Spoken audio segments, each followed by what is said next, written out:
Turks, Cenk and Iadarola. Big Monday show for you guys. Too big. Agreed. Cancel it. So we had a lot over the weekend. If you missed it, don't ever miss it. TYTnetwork.com/live. On Saturday night, we had a Republican debate, which we will allude to a little bit later in this hour in the Marco Rubio story that we have for you guys. And then on Sunday, we had the Super Bowl where we watched it together with you guys. There, a controversy broke out. Who has the better body part, Cenk's triceps or Christian's thighs? Or my spleen. Okay. But, John, you get exactly to the point. I'm flexing it. To be fair to Christian, I'm getting lightheaded. Okay. To be fair to Christian, though, thighs are somewhat relevant, whereas triceps are completely irrelevant, and hence why it was I find funny. it to be very relevant. Okay, well, we're going to let you guys judge. If you're a member, we will have Hannah judge along with you guys, and we'll put up a poll on it on the TYT app, along with the picture. The picture is coming. It's tytnetwork.com/join. We'll have that poll for her to judge. We don't know who's going to be judging polls, but we're going to work on that too. Okay, all right. That's a whole different thing. We didn't get into that in the Super Bowl coverage. Okay, we've got a lot for you this week, let alone today. Obviously, tomorrow is gigantic. It's the New Hampshire primaries. It doesn't appear to be as much of a nail-biter as Iowa, but the spread makes a difference. If Bernie Sanders wins by 5, for example, the narrative will be Hillary Clinton's closing in. He's losing. Yeah. And the polls have been getting tighter. If Bernie Sanders wins by 19, the narrative will be he clobbered her and Hillary Clinton's in massive trouble. Yeah. And then can Trump ever hold a lead? We're going to find out on Tuesday night. So don't miss the coverage here. You saw us go bananas in Iowa. We will go likely equally bananas on Tuesday night. It actually starts a little early. That starts at 7 p.m. Eastern because that's when the polls start to close in New Hampshire. So 7 p.m. Eastern, tytnetwork.com/live. Yeah. Okay, and obviously we'll have the regular show as well. My quick prediction, if he wins by less than 6, then there's a special place in hell for him. So we will get into the charges of sexism against Bernie Sanders. That is coming fast and furious. We'll get into a lot of the fights between Bush, Trump, Rubio, Cruz, etc. In this hour, But in the second hour, I love every one of those stories, including the one we're about to start with. In the second hour, this is probably the story of the day. The second hour is full of amazing stories. But the cop who shot a young unarmed black teenager sues his family for $10 million for giving him trauma because he has to think about how he murdered their son. Okay? Yeah.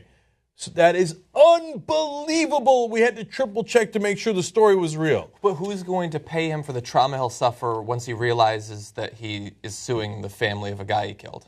Yeah, well, that's going to cause even more psychic Well, they trauma. made him do it. It's going to be just an endless cycle of lawsuits. So don't miss any of that. That's coming up. All right, John, let's get started on the first Let's jump into it. Lots of, it's all campaign. Get ready for it. It's 2016. Yep. It's now been 4 days since Hillary Clinton said that her campaign would be looking into releasing the transcripts of the speeches that she gave to Wall Street. Speeches which, by the way, she was paid hundreds of thousands of dollars per hour to give. Well, just a day after that, one of her spokespeople was asked about it because, the media, they want to keep their feet to the fire. And Joel Benenson said, I don't think voters are interested in the transcripts of her speeches. So that's not a good sign, if you want them to come out, that's their message a day afterward. But it's now been 4 days. In fact, there's a website that is literally just a counter going up of how long it's been that they've been looking into it. Now, the media had Hillary Clinton on. We're going to find out, does she think that there's any sort of onus on her to release them, as has been asked several times over the past few days? Let's watch. In the debate the other night, you said you'd look into whether or not to release the transcripts of your speeches to financial groups. Have you made up your mind? Yeah, here's another thing I want to say. Let everybody who's ever given a speech to any private group, under any circumstances, release them. We'll all release them at the same time.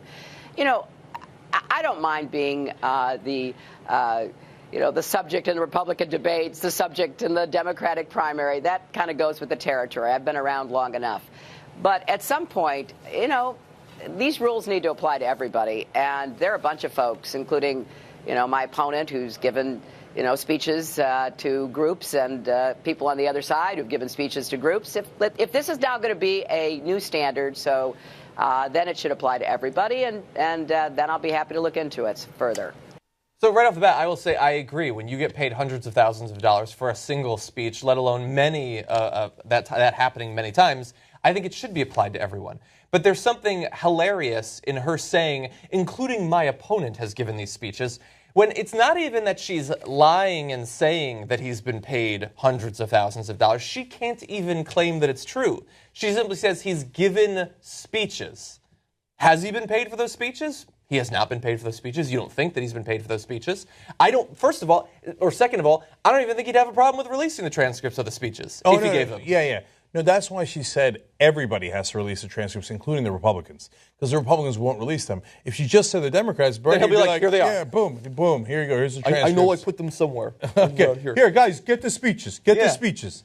Okay, so Bill Clinton tried to defend Hillary Clinton and said, well, look, if we're going to eliminate anybody who's taken money from Goldman Sachs, I guess we're going to have a writing candidate. No, your assumption is everyone you know is taking money from Goldman Sachs, but Bernie Sanders hasn't. You don't need a writing candidate. That guy's already on the ballot. Yeah. So they're like, come on. It must be genuine surprise to them. Bernie didn't take money from Goldman Sachs? Oh, my God. Like every single person I know, he's not bought? Man, no wonder we're in trouble. And Clinton specifically said, if you're going to eliminate everyone who's gotten money from Goldman Sachs, you might have to tweak that rule or else we'll need. I would say instead of tweaking the rule, how about we tweak the campaign finance system that requires that apparently, in your estimation, every candidate has to speak to Goldman Sachs. How about we change that rule? Okay, I want to give a little bit of context here. John's got more numbers for you in a second about how much Hillary Clinton made in 2013. But so that we're clear on this, she gets paid at a minimum $225,000 a speech. So from Goldman Sachs alone, in just 2013, she made $675,000. Not campaign contributions. Those are different numbers. $675,000 goes straight to her pocket. She's literally paid. Yes, and that's her personal money. She gets to keep it. And then in speeches she's given to the big banks, she's made, again, personal money, not campaign, $1.8 million, okay, from the big banks. In terms of her campaign contributions, so far she's gotten over $21 million in campaign contributions to her and her super PAC from the big banks. Just the banks? Yes. That's a crazy number if it was everybody. Yes, but, and Bernie Sanders points out, she's also gotten a lot of money from the drug companies, et cetera. So if you think it's crazy for us to question you when you personally benefit to the tune of millions of dollars, let alone your family, which we'll get to in a second as well, right, from the big banks, and you have over $20 million they've given your campaign, and you don't think that's a legitimate question to ask, hey, could you possibly be influenced by those millions of dollars? You're living on a different planet. Believe me, we all question it. The entire country questions it. That's why Bernie Sanders is doing so well. Honestly, that's partly why Donald Trump's doing well on the other side, because everybody gets it. The donors own you guys.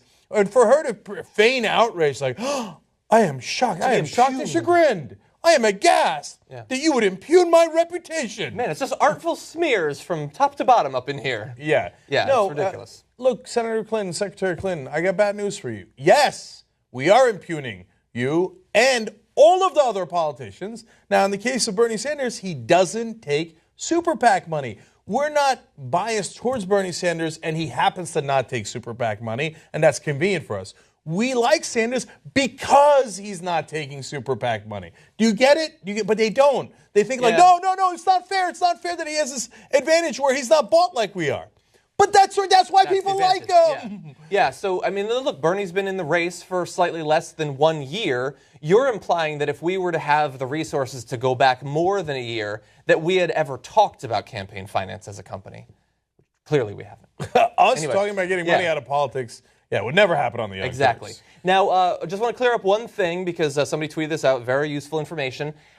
When she said at the debate that we're going to look into the release of it, she was implying that she might not be able to, either that they would not be accessible or that Goldman Sachs and the other banks wouldn't allow her to release the transcripts. Just want you to know that that is not true based on all the evidence we have. We don't have her contracts from those because she hasn't released them yet, but we do have the contract that she signed with the University of Nevada, Las Vegas. I am being told that this is standard boilerplate for her contracts, similar to other contracts. And it says that the lecture and any supporting materials provided by the speaker remain the intellectual property of speaker. She retains the rights. And bear in mind that by 2014, she has given literally hundreds of these sorts of speeches. I have a feeling she's got that contract on lockdown. And now, if we go to the contract from her 2013 speech to the University of Buffalo, sponsor agrees to pay a fee of $1,000 for the services of a stenographer who will be on site at the event. So they will transcribe the speaker's remarks. Those remarks, they're out there, and she has the rights to them. If she wanted to release them, she could. They're probably saved somewhere on one of her email servers. Like, she could just put it out if she wants to. She chooses not to. But let's jump back to the numbers, because that's what we're interested here. She received $225,000 for 34 of the 41 speeches listed on her tax return. This is back in 2013. Of the remaining 7, they range from $250,000 to $400,000. In total, she received $9,680,000 for speaking engagements in just 2013. Almost $10 million for just her for just 1 year. And by the way, that goes to disprove one of the things she said at last week's town hall, where Anderson Cooper asked her, so why did they give you so much money? And she said, well, I don't know. That's what they offered. That is true. That is what they offered. But it's because you, by contract, require that they pay you at least that much, if not more. They could have offered less, but then they wouldn't have gotten you, and they know that because that's how you roll. That's why you get $225,000 specifically for 34 different speeches. That is your standard fee. You can't act surprised that they offer that much money when you've received it literally dozens of times. And she, at one point, got in trouble because she said when she left office, they were dead broke. Okay, now, I think she was originally referring to when the Clintons left office entirely the first time around. Even so. I find that hard to believe. Knowing that you made nearly $10 million just for a series of very simple speeches. I've done speeches. You go in, you speak for an hour, maybe a little bit more handshaking and saying, oh, yeah, absolutely. Goldman Sachs, what do you need? I got you if I'm ever president. And then you leave. Okay, it's not that difficult. You got $10 million for that. Don't talk about how at one point in your life you were dead broke, and that's why you had to make the speeches. That's what her defense of the speeches was. You weren't dead broke in the middle of making $10 million worth of speeches in 2013 alone. But this goes to her arrogance, and that's why she's in a world of trouble now. Because, my God, I mean, look, here, I'll get the punchline on how much they have overall.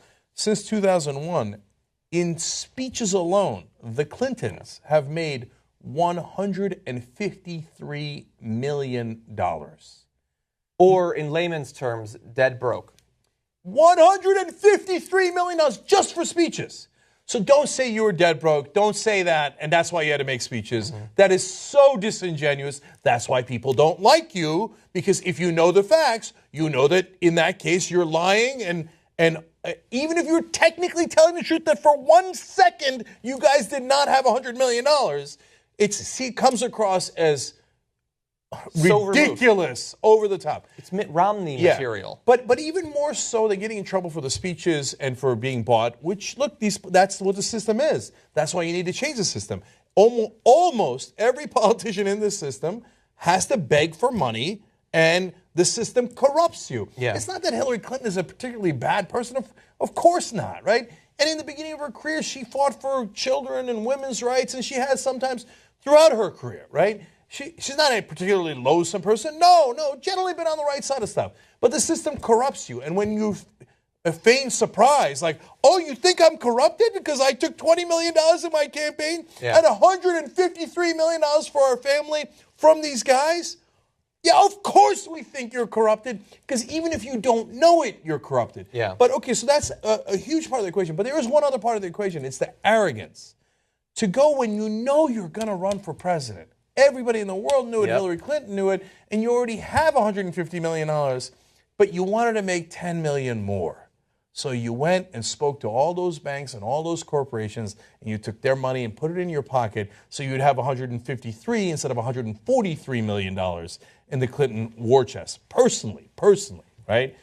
That goes to show you she thought, and that is her Achilles heel. It was in 2008 and it is today. I can't lose. I'm inevitable. I'm the overwhelming favorite here. Who's going to beat me? Yeah. Bernie Sanders? No, I'll brazenly take money from the banks that people despise who fix the system. Yeah. I'll put it in my pocket, not even for my campaign. What's the worst that could happen? And I won't get in any trouble for it, because I'm above the law. I'm above having to appeal to people, the common people. Or above the common sense that a person looking at that realizes you didn't get paid $225,000 to talk about your trips to Cairo and to Africa and about how it was so hard to get health care reform passed. I'm sure that that's very interesting material. Maybe you would pay $20 or $30 for the DVD, but you would not pay $200,000. Look, paying $100,000 to a former president to speak is bananas, and I wouldn't do it. I understand these people are rich, I still wouldn't do it. But they're not getting a former senator to speak and paying hundreds of thousands of dollars. She doesn't believe that. And what's worse for her is that a regular person hearing that doesn't believe that. And it is supremely arrogant to think that nobody would catch on to it, that she was so inevitable, that she was above these normal rules of conduct. And so now when that catches up with her and it turns out she wasn't above it and she has been caught with her hand in the Goldman Sachs cookie jar. Yeah.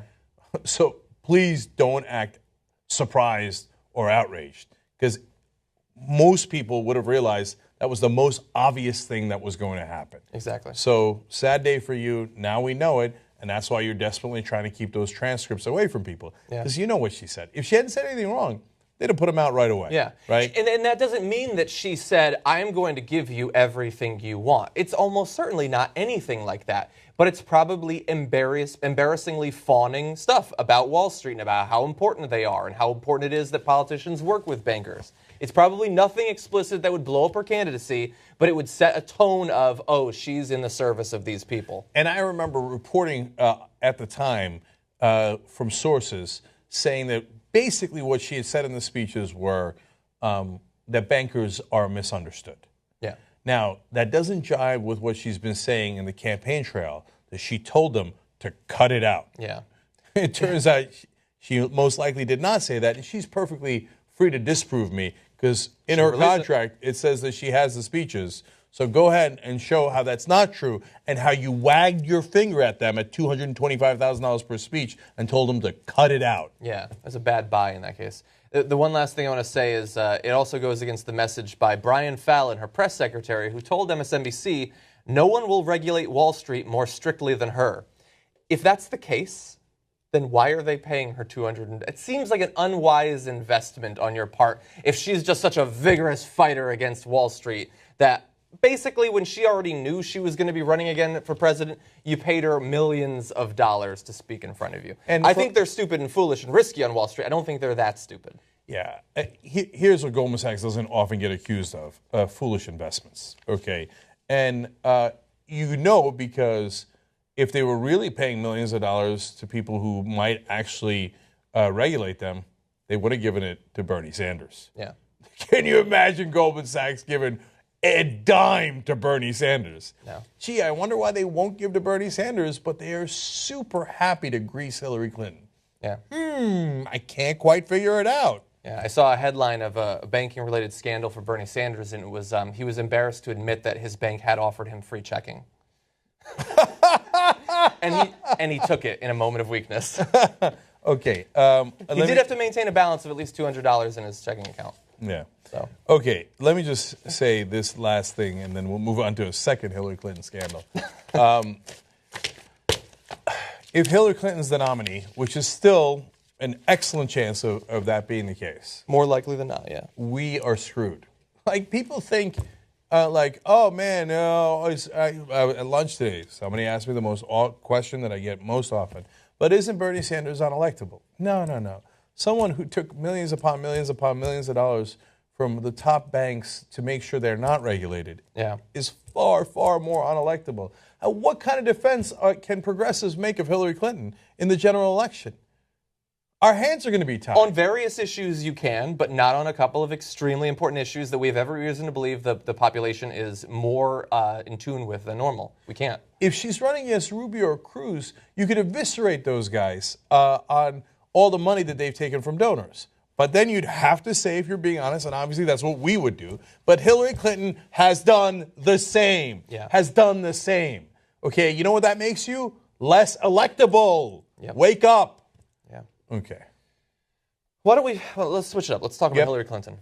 Oh, and by the way, I'm going to be jumping to graphics 8 and 9 and then going back to 6. I apologize for that. That's my bad.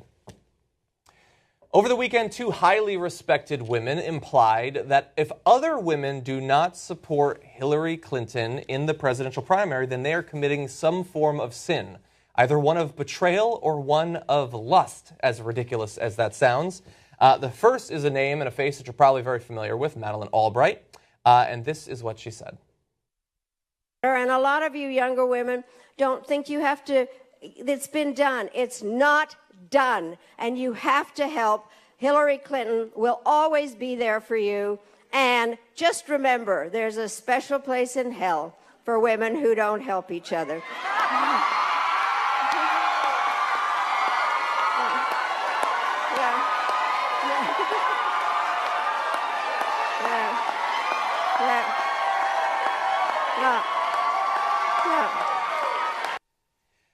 So that is admittedly a line that she has delivered many times. Obviously, she is a woman with her own checkered record in regards to foreign policy and those sorts of things. Hillary Clinton thought that was hilarious. The crowd loved that line, the idea that you will burn in hell if you do not support Hillary Clinton. It apparently does not extend to Carly Fiorina, but it does go to Hillary Clinton. What do you think? Well, I like Cory Booker, just having a good old time, senator from New Jersey there, big friend of Wall Street, who's also a progressive. And I'm sure he agrees with that line of logic. If there's a special place in hell reserved for African Americans who don't support Ben Carson, the only African American in the race. Right, Cory? Right? Yeah. Right? Oh, maybe not. Not so much. Okay, so I like that these guys who are more conservative, right, are telling the progressive wing of the party, the Bernie Sanders wing of the party, now remember to be politically correct, okay? Only vote based on gender. Yeah. Okay. Well, under that logic, I mean, Carly Fiorina, Michelle Bachmann, special hell, place in hell reserved for you. Not so much. If you vote for Bernie Sanders over Michelle Bachmann. I mean, it's the same logic, right? Same logic. Yeah. Or perhaps we should look at policy. Yeah. Which she appears to. And before the show started, I tried coming up with examples where you just input other groups instead of women in that sentence, and I don't even want to say them on air because they sound horrendous, regardless of what group. If it's not women in that sentence, I know that's her catchphrase, and the crowd loved it. It sounds terrible because the idea, if you actually follow it seriously, is a ridiculous thing to believe. By the way, the fact that she's been saying it for a long time does not make it better. It makes it worse. She used the same line in 2008 against Barack Obama. And they've been using this tactic in the Hillary Clinton campaign for a long time. Now it's Bernie Bros that they manufactured as if it was a real thing.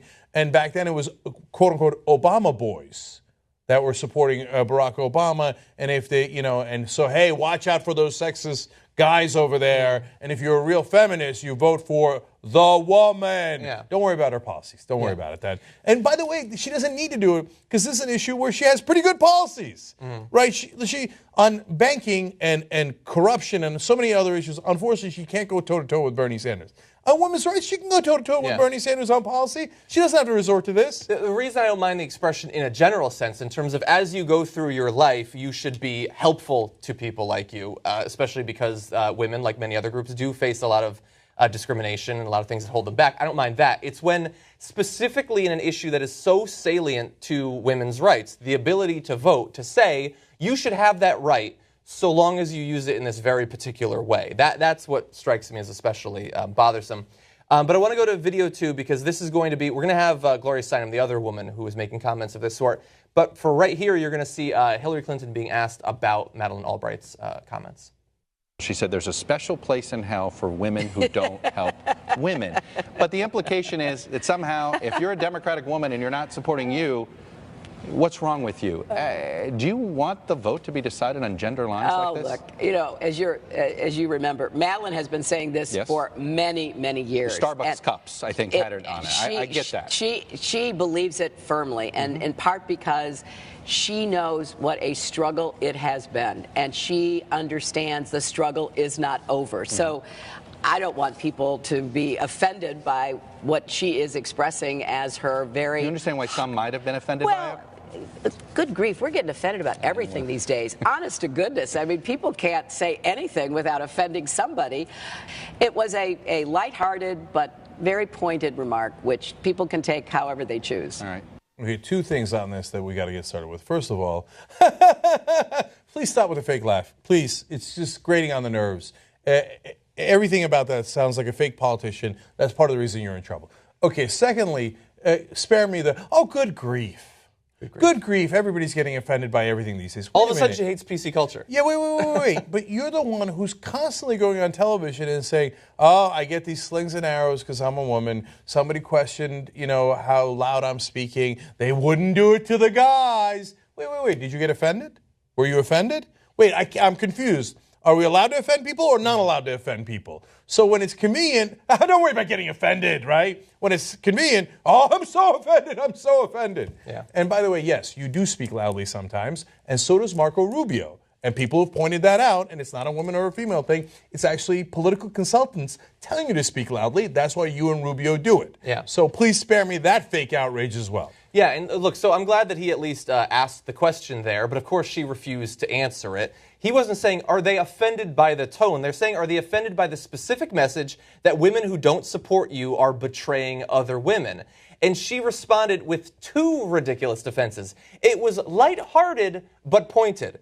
It was lighthearted, so get off my ass about it. But it was pointed, she's totally right, and you have to follow what she said. Totally. I love the idea of that. And here's the thing. We're going to go to Gloria Steinem in a second. She is eventually going to have to respond to this because this is not one comment. This isn't two comments. This is a context of powerful, influential women spreading the message that a significant portion, more than the majority of women in New Hampshire, more than the vast majority of women, of young women across the country, are betraying their gender by supporting Bernie Sanders, by exercising independent political judgment.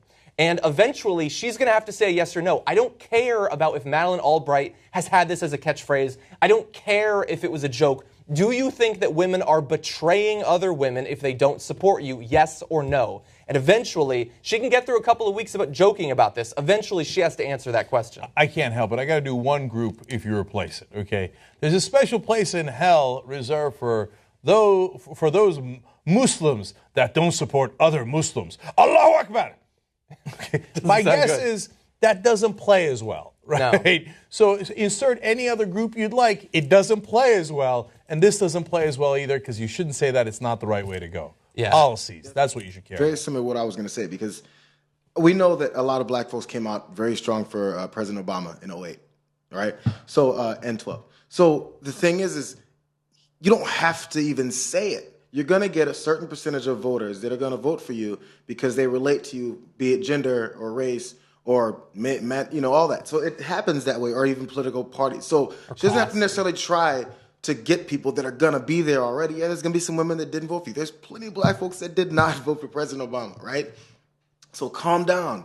She has that advantage. Chill out. When you do this, you lose that advantage. If Obama walked around campaigning and said, you know what? Every black person doesn't vote for me is like a ninja against the race. I mean, come on, it's crazy. A ninja against the race. I like that expression. Okay, all right. It's ridiculous, and that would turn off black folks. I probably wouldn't vote for him if he said something like that. I was like, who is this fake ass? You might lose a couple of very pro-ninja people who like the idea of, it's this easy to be a ninja? Okay. Yeah, and so, look, I have to gloss over. So the Gloria Steinem, of course, implying, we're going to go into greater detail in the second hour on that. The women get more activists as they grow older. That's the good part. And when you're younger, you think, where are the boys? The boys are with Bernie.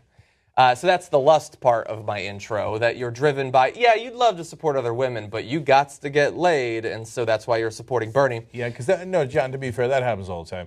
The young women are hanging around going, where can we get laid? Oh, right, Bernie rally. Let's go to a Bernie Sanders rally. Yeah. A thing that has never been spoken in the English language. Exactly, yeah. And like, forget, even if you were ignoring the Bernie Sanders part, the idea that, they get political later on, but they're too stupid and horny when they're young. Like, don't even care about Bernie Sanders, not protecting Bernie Sanders. This is not the sort of woman who should be making that message. I get that she is ostensibly lighthearted but pointed, as Hannah will get into in the second hour. She clarified that by saying later on Facebook, what I had just said on the same show was the opposite. Young women are active, mad as hell about what's happening to them, graduating in debt, but averaging $1 million less over their lifetimes to pay it back. Hey, that's 4 speeches by Hillary Clinton. You could get through that during the run of the Titanic. And then whether they gravitate to Bernie or Hillary, young women are activists and feminists in greater numbers than ever before. Well, are you not merciful that they are still activists and feminists if they support Bernie Sanders? And so to reiterate basically the idea that Hillary had in that video we showed you, CNN news anchor Carl Costello said to Karen Finney, a spokesperson for Hillary Clinton's campaign, shouldn't Hillary Clinton come out and totally disavow what Gloria Steinem and Madeleine Albright said? And the spokeswoman responded, she talked about it yesterday in a couple of interviews. These are women who are passionate advocates. They support Hillary Clinton. We can't control what they say. And we're not going to read you all the quotes, but multiple times through the course of that interview, they said, we can't control what they say. It's not part of any coordinated campaign amongst many female senators and representatives and things like that. I mean, they all happen to say it at a similar time, and they're all our surrogates. But golly gee, we can't control it. Now, technically, they're right. They can't, go inside Albright's mouth and make her tongue. She's not a puppet. Well, she's not that big. Right? If you wanted to, you could control what she said. You just put one arm around her. She's tiny. But that's not what we're asking you. We're asking you is, do you agree with them? Yeah, disavow, not control. Right. No, and I don't need like a big Maoist apology and a disavowal and bending at the, I don't need an MSNBC like I was going to say that. Right. So just say, hey, look, do you think that young women are horny and hence going to Bernie Sanders rallies? Mm-hmm. It's okay to say, no, I don't think that. That's ridiculous, right? And on the Madeleine Albright thing, look, let's keep it real. She's part of the establishment. In fact, Hillary Clinton has said about her incredibly well-paid speeches that you alluded to, every former Secretary of State has done that, kind of like Madeleine Albright. Mm-hmm. So what Madeleine Albright partly means is there's a special place in hell reserved for those in the establishment who don't support others in the establishment, for those who are wealthy, not to support others that are wealthy. We're all playing this game. Bernie, what is wrong with you? We had this thing figured out. We're all making tons of money. Madeleine Albright, by some estimates, has earned $10 million. They're all enormously wealthy. So they're saying to Bernie and female supporters of Bernie, shh. But what you're missing is those people are not in the establishment. Yeah. They're not enormously wealthy like you. Your connection to them is very tenuous. The only connection you have is we're the same gender. Yeah. We're the same gender. The connection Sanders has with them is I'm going to represent you guys against those guys in the establishment. And I think it appears to be a better connection. That's why the Clinton campaign is partly panicking and sending out all these surrogates to say, remember, I'm a woman. I'm a woman. Yeah, well, that part is true. By the way, while we're on the Madeleine Albright, so Madeleine Albright wasn't just Secretary of State. She wasn't just a woman Secretary of State. She was the first female Secretary of State. Amazing experiences all over the globe, involved in conflicts like in Kosovo. Read up on that. So then why don't her speeches merit her all this much money? Yeah, she made $10 million. That's great. That's 1 year of Hillary Clinton speaking. Perhaps it's not about the fabulous world globe-trotting that you've done. Perhaps it's about something else. Perhaps it's not that you were in politics, but that you will be in politics afterward that becomes more important. But let's jump to Bill Clinton, because he's getting involved in this game as well. Now, he's having to take a slightly different tact, but he said recently at one of her rallies, people who have gone online to defend Hillary and explain why they supported her have been subject to attacks that are literally too profane, often, not to mention sexist, to repeat. I would include in that list now Gloria Steinem's recent comments. Mm-hmm. I think that they have been attacked in a sexist fashion for who they support. By the way, he also said anybody who... you talked about that, so I guess we can gloss over for that for right now. But the problem with the attacks against Bernie Sanders supporters, the men more than the women, both are being attacked but in slightly different ways, is that Bernie actually now has to respond to this, which I think is absolutely ridiculous. The big article that unveiled the Bernie bros and how sexist they are was written by a person who had received negative inflammatory comments from a Tea Partier who does not support Bernie Sanders, but that was enough to start this whole thing. And now Bernie Sanders has to take time to respond to it, saying, I've heard about it. It's disgusting. Look, we don't want that crap. Anyone who's supporting me and doing sexist things, we don't want them. We don't want them. That is not what this campaign is about. Which is the right thing to say. Okay, I want to say two things about that. First of all, Hillary Clinton, when asked if she'll disavow supporters of hers who have made outrageous comments like Madeleine Albright saying there's a special place in hell for women who don't support one another, or Gloria Steinem saying young women basically want to get laid, and that's why they're going to Bernie Sanders rallies. So apparently, it's not that hard to disavow comments. Bernie Sanders just said, I don't want to put up with that crap. We don't want their support. We don't want their support. I thought it was really hard. I thought it couldn't be done. Turns out he did it, just like that. Second of all, those are actually your surrogates, people you are putting out there. Next to you on the stage. Right. What Bernie Sanders is responding to is fake.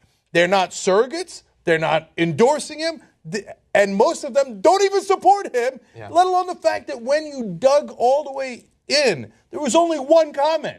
All of this is totally made up. Yeah. It's totally made up. And nonetheless, Bernie Sanders says, okay, that's crap. I don't want to deal with it. And almost apologizing for it when there's no reason to do that. Yeah. Meanwhile, Hillary Clinton asked surrogates to go out and say those things, and then says, oh, there's nothing I could do about it.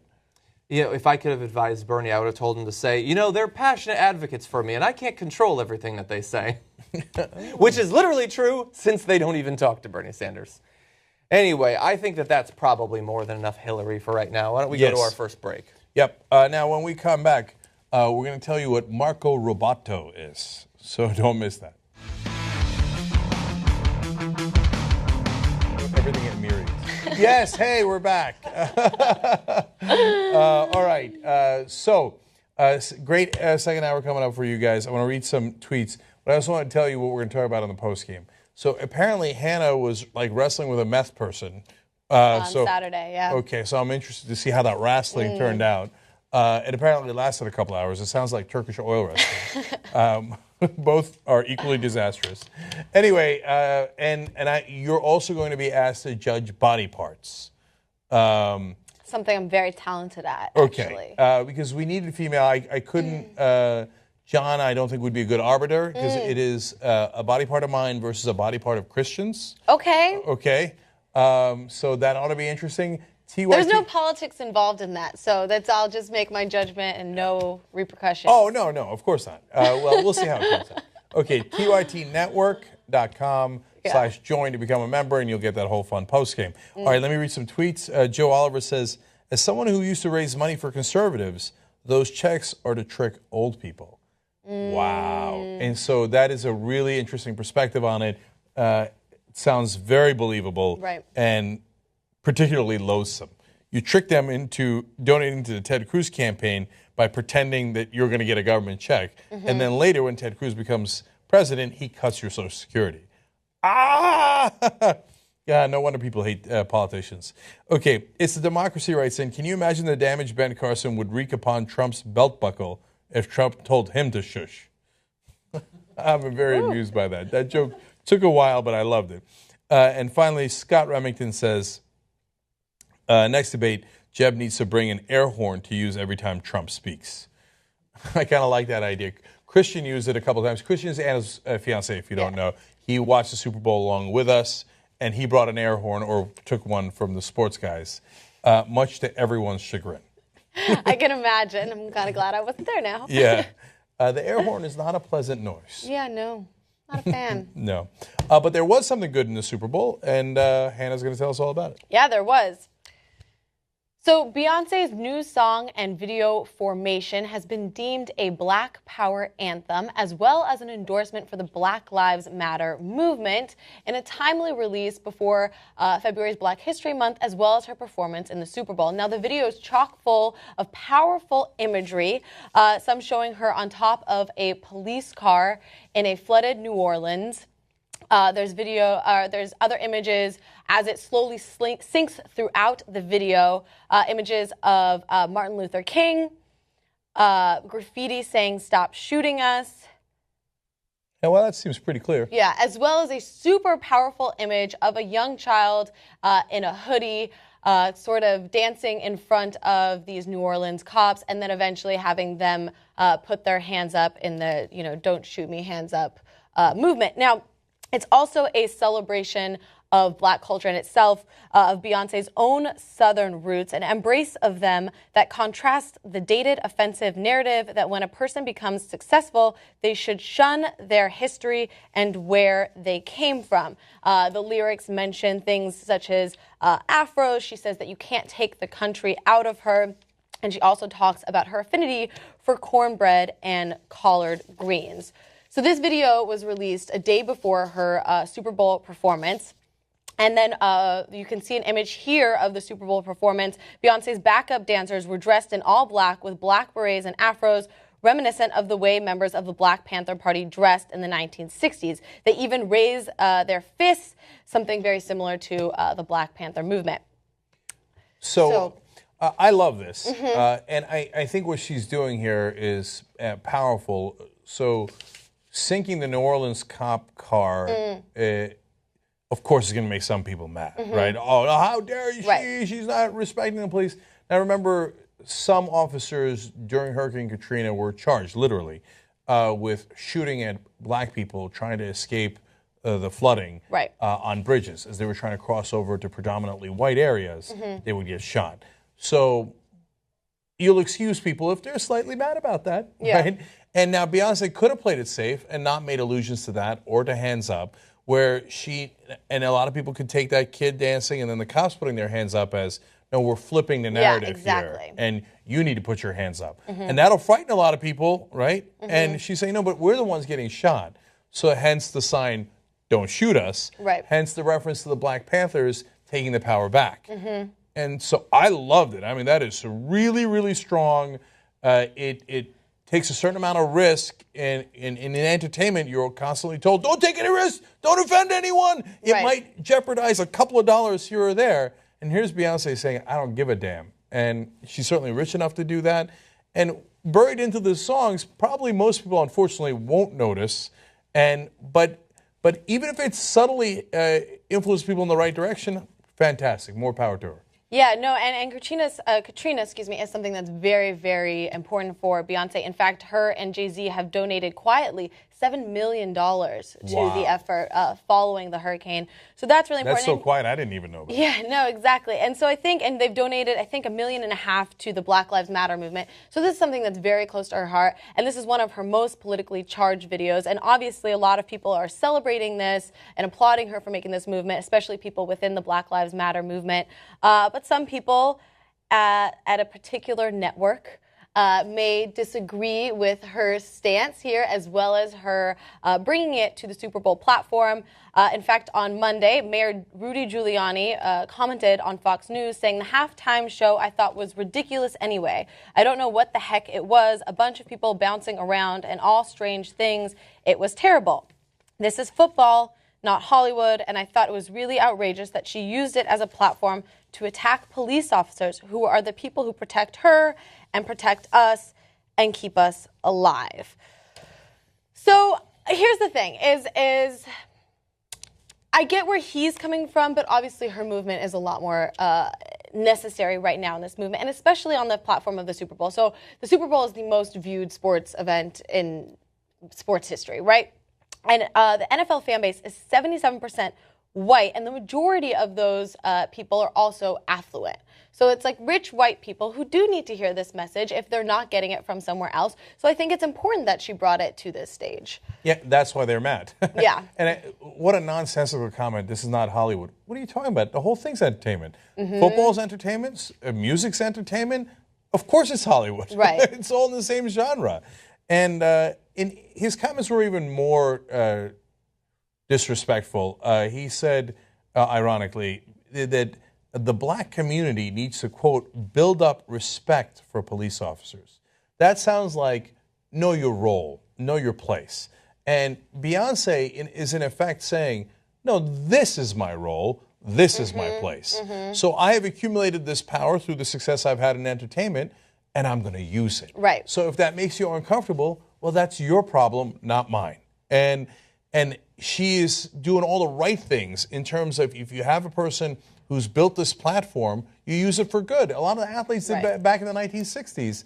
So whether it was Kareem Abdul-Jabbar or Bill Walton, who was white, who said, we're going to stand up against Vietnam, we're going to stand up for civil rights for African Americans.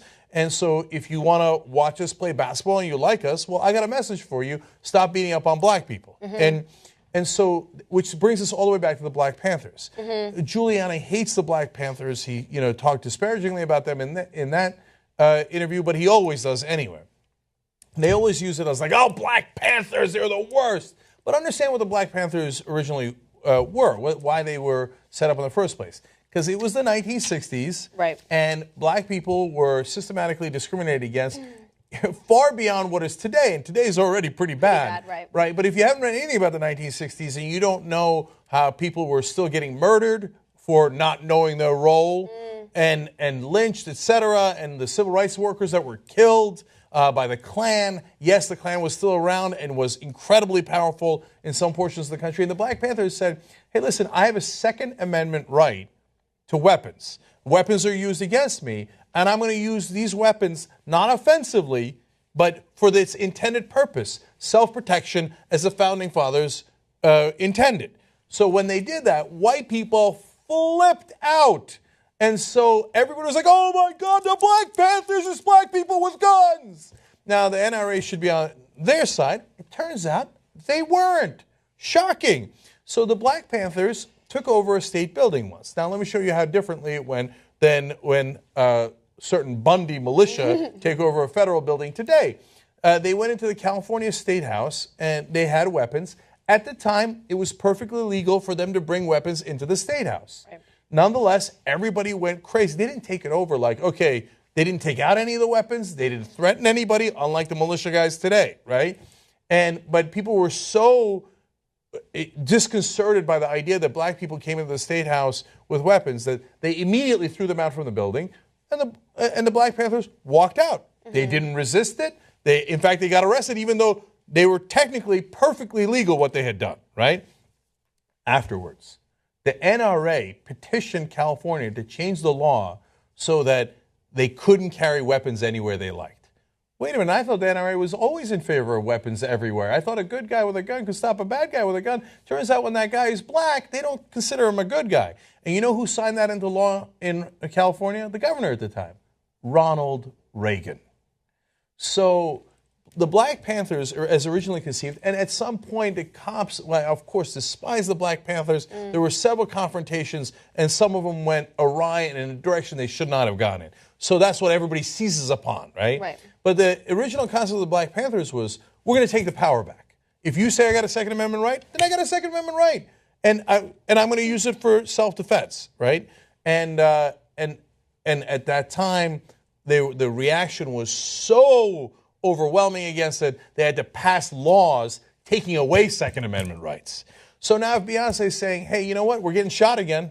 Right? And it's a lot of powerless kids, whether they're in St. Louis, they're in New Orleans, they're in Chicago, they're in New York, wherever they happen to be. Well, I got a little bit of power, and I'm going to use it. And I'm at least going to put that message out there. That is fantastic. Nicely done. Isn't it ironic? Every time, even say the president says something about the mistreatment of people in the country, that they go, well, why don't you do something about it yourself now? How about Chicago? How about if you say Chicago or black on black crime, you're already you're talking to a brick wall anyway. So when someone does something, like you said, the background of what Beyonce and Jay-Z have been doing with monetarily or even by these statements like this is what you said black folks should do. Black folks that are out of the situations that many black people are in the country. When they're doing it, you still complain. How dare you talk about the mistreatment of black people? How dare you give and try and fix things that we're not actually fixing in the country? So there's nothing good you can do. So the best thing to do is just ignore all these loud voices, because the reason they're loud is because they know they're wrong. And they have nothing. They're really not even educated on the system. Honestly, the Black Panthers were first put together for community purposes, feeding kids that were going to school hungry, community projects. People have some sense of where they're coming from and have some pride in where they're going.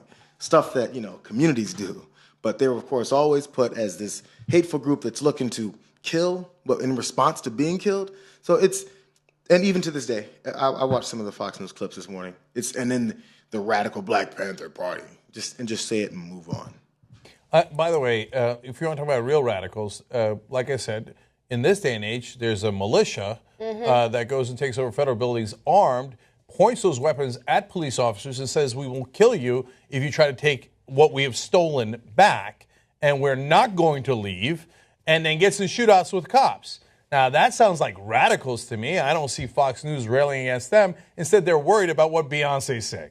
Right, and they're not even, Beyonce's not even making some of the same arguments that maybe people were scared about from the Black Panther movement. She's literally saying, get information, let's stand up for what our heritage is, but also stand up for where we are now in community and things like that. The kid is dancing. There's no gun imagery in her video. There was no gun imagery. I mean, there was some bullets on her outfit, but there was nothing extremely violent about her act. It was just about hey, let's stand up for what's right. Yeah. And look, every time they complain about black music being violent, those are the same guys who love Godfather, Goodfellas, Scarface, probably have those posters up on their walls. But, you know, when white people are violent, that's fun. That's wholesome family entertainment. When black people say, hey, can you stop killing us? You see how violent black music is. Okay, all right. Now, the story that has enraged me. So that should be fun. Yeah. So a Chicago cop who fatally shot a mentally ill teen back in December is now suing the dead teen's family for $10 million, claiming extreme emotional trauma. Now you're seeing here a picture of Officer Roberto Rialmo, who was involved in the shooting, and he killed a 19-year-old Quintonio Legrier, as well as 55-year-old Betty Jones. Now, Rialmo shot Legrier 6 times on December 26 after the teen made 3 calls to 911. Now, just for clarification here, there were 4 calls made that night. 3 from Quintonio and 1 from his father saying that his son was having an episode. Now, the son called, making vague but distressed remarks about an emergency he said needed a police response. Now, the gunfight erupted after Legrier rushed at the officer while swinging a baseball bat, according to police, with 1 shot passing through the teen and striking the neighbor who was called upon by Quintonio's father to let the cops in the door to help with this situation. Now, Rialmo's suit contradicts the story given by Legrier's family in their wrongful death suit, which said the teen was inside the building and shot by the cop from the outside. The family suit also said Legrier did nothing to threaten Rialmo or anything else on the scene and was not involved in any illegal activity at the time. So you guys probably remember this case. The teen was with the baseball bat. He had some emotional problems, and I think the family has issues with him being called mentally ill now after the fact. But he had some emotional issues where he was taking a baseball bat against his door in his room, and he knew something was wrong. That's why he called 911, and then the father called the police to come help, and that's when all of this transpired. Okay, so you must be wondering, like, wait, this story, we must have misstated something. This can't be what's real. I wish we did. Right. So let's review the facts really clearly, and there's no question that this is the case. So the kid calls the cops 3 times and says, come help me. Mm-hmm. The cop comes and shoots him dead. Okay? So now there's a disagreement between the cop and the family as to how far the kid was away. The cop says, oh, he swung the bat inches from my head, and then I backed up, and I thought he was going to kill me, so I shot him.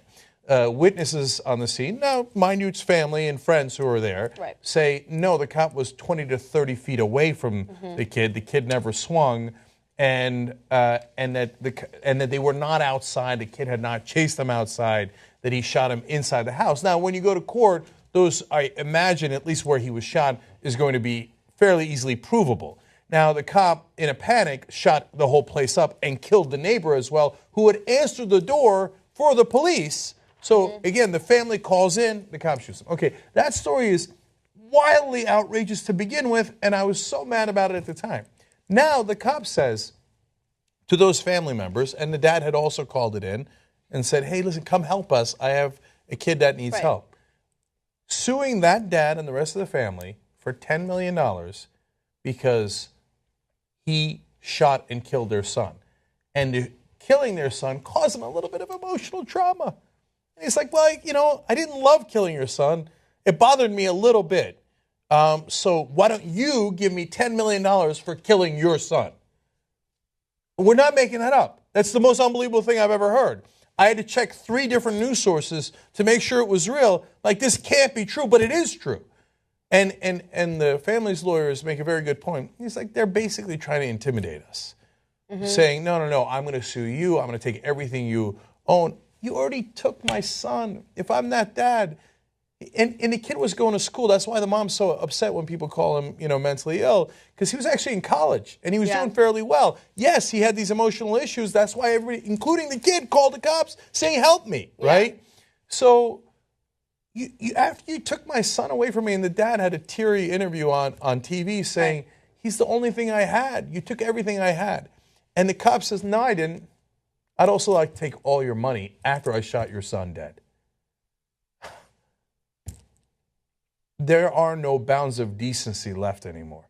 The cops are so above the law and feel so empowered that they feel like, no, I get to kill your son and then demand money of you. I mean, it's not just this case. It's symbolic of how we have empowered cops to be above the law. That they feel that they live in a society where he thinks he might win. He thinks, I'm a cop. I can do whatever I want. I can murder your kids and then have you pay me for it. And then his attorney says, some of these victims feel like that getting shot by a cop is like winning the lottery. Quintonio LeGrier is dead. How did he win the lottery? I mean, don't you think at some point that there's just a small piece of humanity in someone that would stop him from saying something so outrageous, from filing a lawsuit like this that is so below any boundaries of decency that anybody can imagine? But apparently not. So Robert Rialmo thinks, I own the world. I can kill your kids and then have you pay me for it. And he finds that perfectly normal. No. What's wrong with our society that we've created a situation where anyone would find that normal?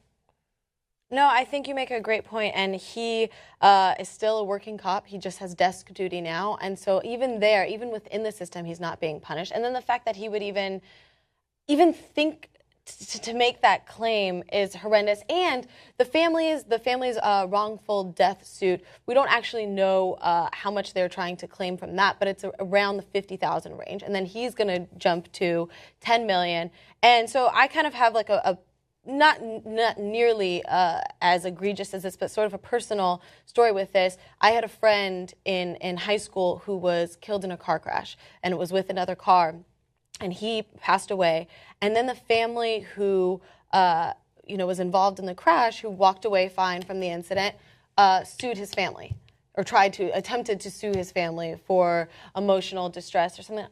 Somebody is dead. Like, I don't understand. Like, you have to be such a sociopath to then, come away having been in a situation. Look, maybe he does have emotional distress. Killing somebody, I think, unless you are like a total psychopath, like no emotions or whatever, killing somebody would, I think, cause you a lot of emotional distress. I hope it would cause you emotional distress.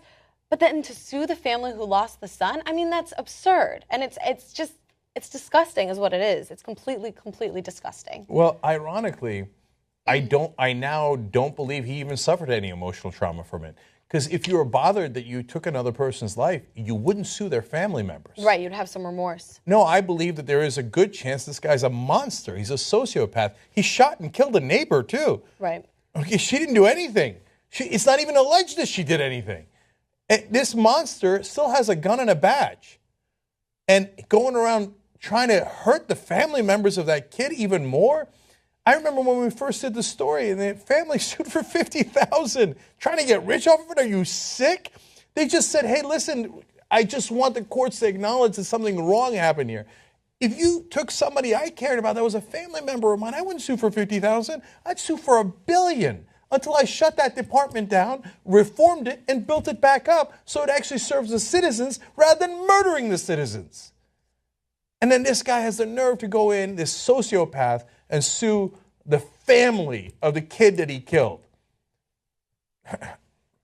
He's walking around today with a gun and a badge. God damn it, man. Okay, no. Look away. There's no problem here, right? That's what I'm told on Fox News every day. There's no problem. The cops are wonderful. In fact, Giuliani said it today on Fox News that the black community would be better off if they were more respectful of the police. Well, they were respectful enough to call for your help, and then you came and murdered them. Am I supposed to be respectful after you murder my son and you sue me for $10 million? Am I still supposed to be respectful of you? I said it at the time with that father. I'll say it again now. Black people in this country have been far too respectful of these guys in authority. No. There should be wide-scale protests, nonstop, endless protests. Now, we're not animals like these guys, so we don't go the route of violence. That's what they do, state violence, right? No, but there should be unbelievable, record-shattering protests against these guys. How is this not the last straw? And then to say, no, no, no, if you just bowed your head a little bit more as we kept killing your kids, things would be better. Hell no. And then on top of that, they'll turn around and say, oh, you know what the real problem is? The black community. No, no, there's a community that has a problem, but it ain't the black community. It's the cops that are killing these innocent people. All right, let's take a break. And when we come back, lighter fare, why Ted Cruz is so unbearable to look at. Someone actually looked into it and did a study or an analysis. We'll tell you about that.